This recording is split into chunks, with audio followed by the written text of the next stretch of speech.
thank you again so much for taking time to do this. I really appreciate it.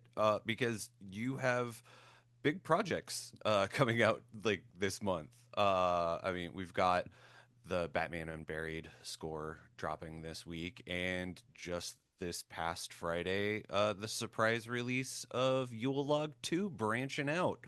Um, how'd you come to be involved with both projects, I guess?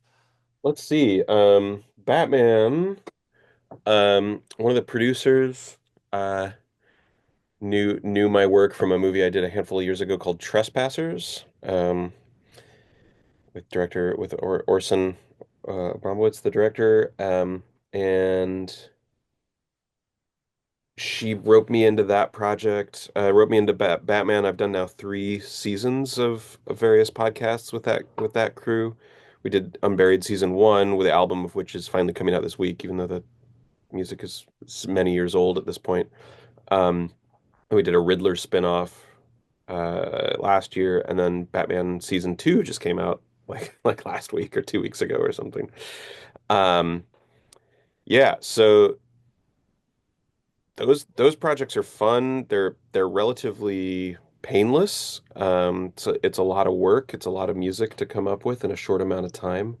But the team is really reasonable, and they let me kind of take some big swings, make the music I think weirder than a franchise podcast like that probably normally would be. Um, Yule Log, I mean, I was a huge fan of Casper Kelly for ages, from Too Many Cooks on, as I think most of us were when that took the world by storm. And Final Deployment 4, I think, is maybe one of my favorite things that's ever been made. Um, so I was sort of blown away when he reached out. We have a mutual friend in Rodney Asher who I've done a bunch of movies with. Room 237, The Nightmare, Glitch in the Matrix. And Rodney put him in touch because he realized he wanted a composer for the next Yule Log movie. He'd never worked with a composer before, and he liked my stuff from Rodney's movies, which was hugely flattering. Um, and yeah, that was another really tight deadline. I think I started writing on that movie in August, and it's just come out, so it's like really fast. I think I wrote 70 minutes of music for it in a month and a half or something like that. It's crazy. It's wild because I like the fact that the Batman folks let you go weird because your career like encompasses so many different things. I mean, documentaries like Room 237, which is a very weird film, Starry Eyes, your work with clipping, like in addition to just like I don't even know where to start, but like the documentary, like the El Duce tapes, again, like another like really fascinating sort of thing. It seems like you get to work in a lot more varied like genres and outlets than a lot of composers do. Is that something that comes about because you're just putting yourself out there? Is it connections you've made because you are also a performing artist as well, or some combination of the two? Gosh, I wish I had an answer for that. I tend to just say yes to everything, and I think maybe my biggest weakness and also my greatest strength is that um I'm not as versatile, I think, as other composers. I do a lot of different things, but one thing I can't really do is sort of be like a genre chameleon the way like people who do commercials or who really, like came out of like music conservatories really can. Everything I do still kind of sounds like me, whether it's noise or stuff written for rock band or string quartet or like whatever the palette is, which I have many different sort of palettes and many flavors of things that I'm doing, and I'm always trying new things. But I do think I'm just like unique enough, meaning not versatile enough, that people who want me to work on their projects want want me more than they want a specific sound, if that makes sense. So I've been really lucky. I do say yes to everything. I managed to keep most of those jobs, and basically everything I work on at this point is something that I really love and I'm really like passionate about and find a way to make really fun. I There's something too for being able to find the fun and find the unique take on every project, right? Like it's so easy to have a bad idea and to only have in your head the most boring and worst way something could be. And I've had to sort of train myself to like to force myself to think about, even when I get something that like is not particularly interesting immediately to me, to sort of say, well, wait, but what if this was really good? What would it sound like then? And there's usually an answer to that question, and then it becomes fun almost no matter what the thing is, you know. Yeah. And you mentioned the fact that like the folks behind Batman Unburied let you go weirder than you might have thought for like a franchise thing. Every time I talk to like a composer who is coming in on a franchise, and especially in the case of Batman, where we're pushing 100 years at this point, like what are the challenges of like coming up with something that sort of honors the myriad Batman musical themes that have come about, you know, going all the way back to the 60s, while also doing something new and interesting that fits within those confines. The first filmed Batman thing was actually even earlier. There was like a serial in the 40s or something Hmm. that did have music, and I did listen. I watched a bunch of those and listened to those when I was doing my research, because I'd never heard of it either, and I was just kind of like, I'm operating in this, you know, this list of composers now who have gotten to write music, official music for Batman, right? Which is cool. Um, I mean, it was nice in that the podcast was really trying to reinvent and be unique to themselves. Like they weren't it's not like I was jumping into a new Tim Burton Batman and Danny Elfman couldn't do it or something. Like I didn't have the uh I didn't have to inherit somebody else's sort of Batman themes. It's funny because my favorite Batman music is actually Elliot Goldenthal's Batman Forever. I think is an absolute masterpiece of a score. And he did kind of have that assignment, right? It's like everybody had all these expectations for that movie that were potentially not met. But I think he actually came and did something unique that was like sort of a tip of the hat to the Elfman Batman world, but also totally unique and campy and cartoony, but grand and heroic and amazing and funny and serious in all of the ways I think Batman should be. I think that score is a masterpiece. Um, and I also knew that I don't do that, right? Like I don't write huge grand orchestral music. Um, but this is also not, I didn't have a giant visual to live up to either. It was a really, and especially the first season of this show, took place almost entirely in Bruce's head, right? It was like a very um, small story in the Batman world, which is also my taste in comic books, right? Like I really like the banality of superhero worlds, the small and the minutia, and like trying to figure out like what the details are. And the director Alex Kemp, he was like, I'm really hearing tape loops. And we didn't have the budget for, a lot of musicians anyway. So I made a lot of cassette loops and just kind of went with that. And, and I definitely felt a huge chip on my shoulder and a huge pressure coming up with that theme. And I spent, I think, a week or so writing the first draft of that theme, really worked hard on it and sent it in. And they were like, I don't know, maybe try a few more. And so I then started just iterating themes, and it got to the point where I was just doing two or three sketches a day, trying to hit a theme that we all liked for the show.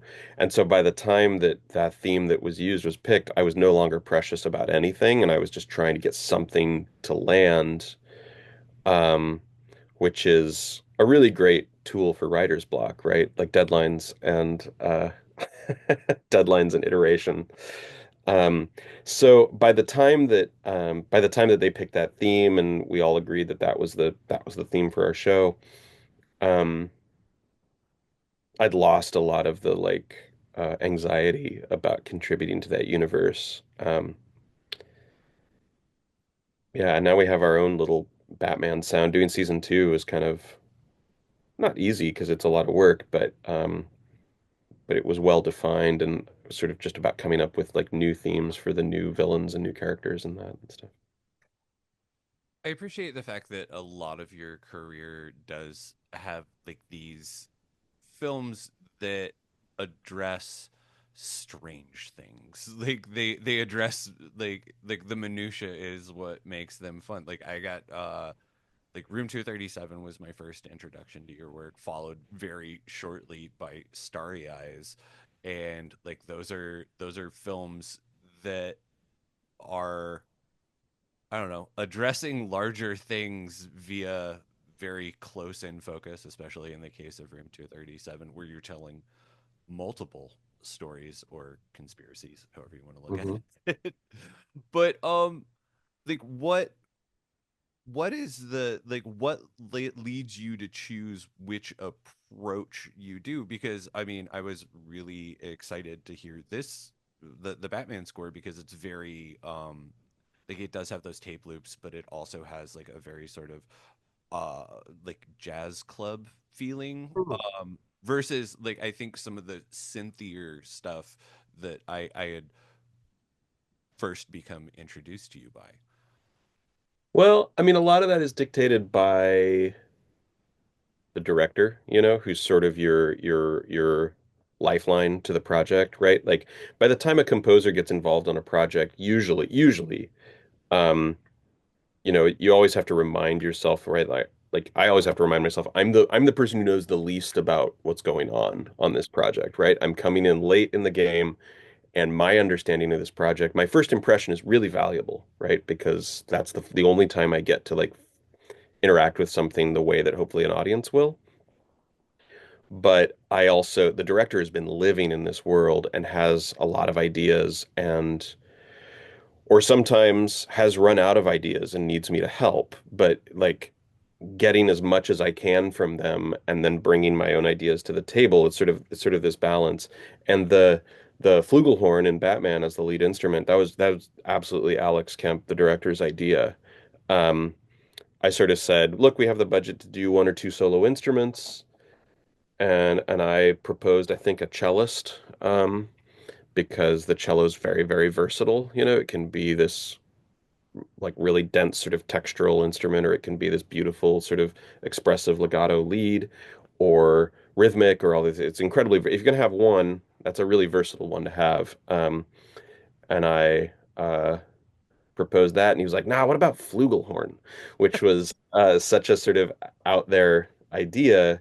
How could I say no, right? And I know a guy, so and then we supplemented that with some woodwinds from Max Kaplan, who I work with a lot, who also plays all over Yule log too.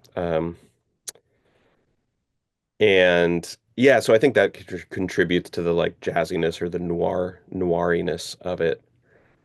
This sort of lone flugelhorn, a sort of Batman or Bruce's like mourning and longing. Um, but then these sort of beds of winds and brass. Um, You did the score for a movie that depressed me in ways I didn't think it was absolutely possible to be depressed, and that is 2019's Mope. Um, and and thanks for mentioning that one. That one's dear to me, and people just didn't seem it didn't. I don't know that it ever found its audience, but I yeah. don't think, yeah, no, it was a movie that I watched, and it's based on a true story. Yep. And by all accounts, like the film very accurately depicts the events that took place. The, uh, how do you approach a film that is like based on a true story versus like something like the El Duce tapes or Glitch in the Matrix or something like that that is like more of like a documentary aspect? Or do you just lean into like the uncomfortable weirdness of it all no matter what? Yeah, I don't think it's that different of of an approach for music. I will say, something that's fictionalized like Mope, right, which does feel like a fiction film because of the way the sort of diegesis works. There's not literal talking head interviews. Although, man, those guys did their research on that one. It really is very accurate, and yeah, learned some awful things on that movie. But something like El Duce or Matrix, which are also very, very different kinds of movies, right? A documentary usually has a little bit more leeway in terms of timing. Documentaries usually want more music, but the music behaves more as like a propulsion method. Whereas in a fictionalized film like Mope, the music sort of is more can be sometimes, I mean, these are huge generalizations, but there can be these sort of it can punctualize moments um, of understanding or growth or development, and you are relying more on actors and editing to actually act as the sort of ticking clock or the spine of the movie, usually, not always, right? Mope actually doesn't have very much music in it at all, and it was these sort of big musical blocks, these big musical moments in it. Um, and that was also a really fun project to do. Really great. Yeah, that one, the real crazy stuff that I did on that was were these giant modular synth Wendy Carlos-esque arrangements of pieces from operas. It's funny because I teach at UCLA sound design for theater and film, and I always sort of tell my, when talking about like extra referentiality in music, right? If you just play a piece of music in a play or a movie that people know, you have to sort of contend with their associations. And the example I always use is you can't just play Ride of the Valkyries because you want something like big and heroic and orchestral because everybody knows that piece of music and everybody has their associations with it. And your audience is going to make connections. They're not just going to hear, you know, big orchestral grand opera, they're going to also connect it to Apocalypse Now or to whatever else they've seen or heard that piece of music in because it's everywhere. And so when Mope showed up with the very first scene is this really sort of appalling bukkake scene with Ride the Valkyries temped over it. Like they just used Ride of the Valkyries as the temp score. And I was like, I can't replace that with anything now that we've all heard it, right? Like and and so I said, well, why don't I just do a synth version of that piece? And I did that and kept working on the score and kept working on the score and thought it was weird to have this sort of one-off at the beginning. And I said, well, at the end, maybe we should do another Wagner.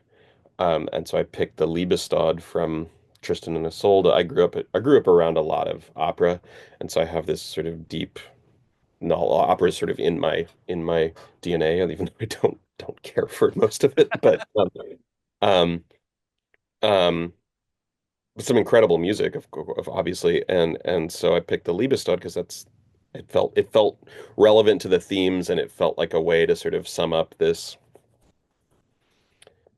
ending. Um, and those are really hard to do, really fun, but incredibly challenging. Um,